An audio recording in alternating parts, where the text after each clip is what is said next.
你想逆天改命吗？就有这样一个运气差到离谱的程序员，他的长相本身不差，但是相亲10次9次被拒，工资1万多却存不下1分钱，连睡觉都睡不安稳。当然刚才说的是曾经的他哈，而改编这个程序员的从来不是什么玄学法术，就是几个不起眼的小细节，让他从此逆天改命了。你们听完绝对会觉得哇，好有道理呀，非常接地气呀。所以有时候运气这东西真的能靠日常小细节的改变。来，赶紧坐稳，开讲啦！这个程序员叫李勇，这兄弟你们见着准能一眼认出。那天晚上长安跟他去夜市吃烧烤，周围全是光膀子的大汉，就他穿件洗得发白的黑格子衬衫，缩着脖子，背着个沉甸甸的双肩包，跟个受惊的小鹌鹑似的，反差特别大。李勇和长安2个人是大学室友，关系特别铁。李勇是真不错，老实本分，但运气是真差到离谱。相亲10次9次被拒，剩下1次更绝，对方直接没来。长安坐下，一边吃一边跟李勇说：“勇子，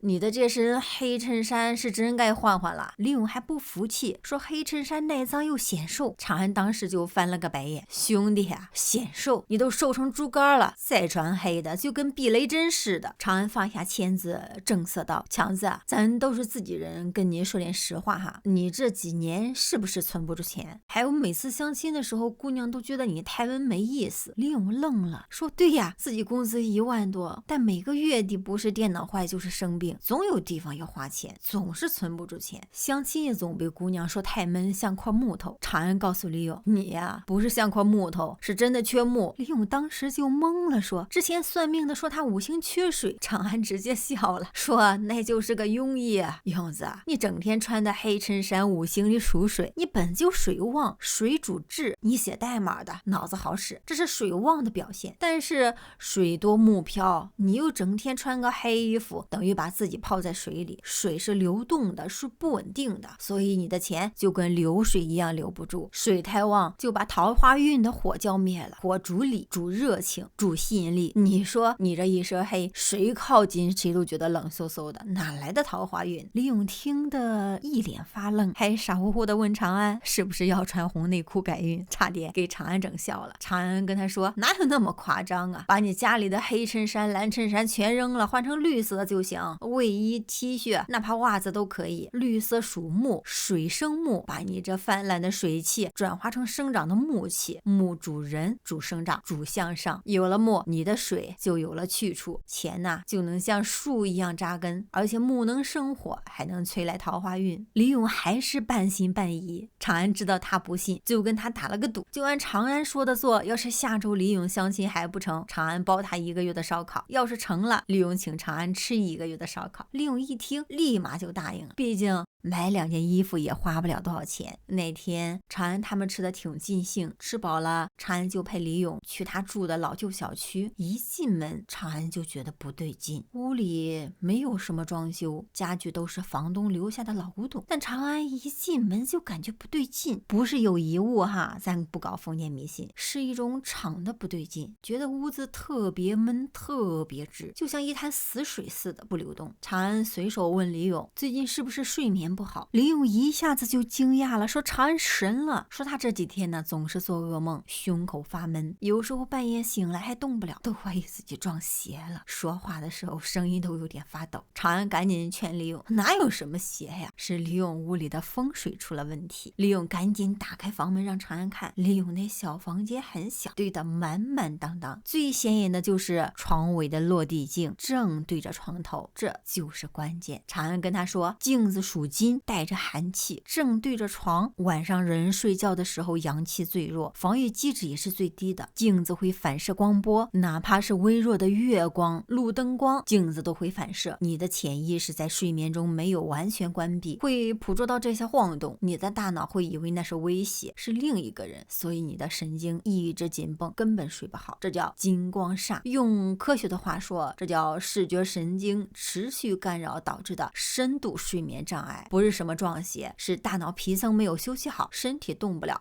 脑子却醒。李勇一听觉得很科学，就要去砸镜子。长安赶紧拦住他，砸了多浪费呀，睡觉的时候找块布或者不用的衣服盖上就行了。长安还让他把桌子上杂乱的数据线理一理，环境乱心就乱，心乱了气就乱，气乱了运就断，难怪他最近写代码老出疤。李勇二话不说，当场就脱下身上的黑格子衬衫照在了镜子上，还跟长安说今晚他就试试，要是真管用啊，就请长安吃1年的烧烤。长安笑着说1年就免了，记得兑现1个月的烧烤就行。陪李勇安顿好，长安就回了自己家。在长安的枕头底下有一本书叫《黄帝内经》，咱这个系列不画符不念咒，用的就是老祖宗留下的智慧，加上现代的科学逻辑。但其实当时长安也没底，毕竟李勇他一个理工男，向来不信这些小细节。但长安万万没想到，不过短短1周的时间，李勇真的变了，不仅睡眠变好了，连相亲都有了新动静。好了，今天呢咱们就先讲到这儿。李勇他到底是怎么听劝改运的？相亲有没有成功呢？存住钱了吗？这些答案咱们下一期揭晓。你们觉得他能逆袭吗？欢迎在评论区留言猜测，咱们下期不见不散哦。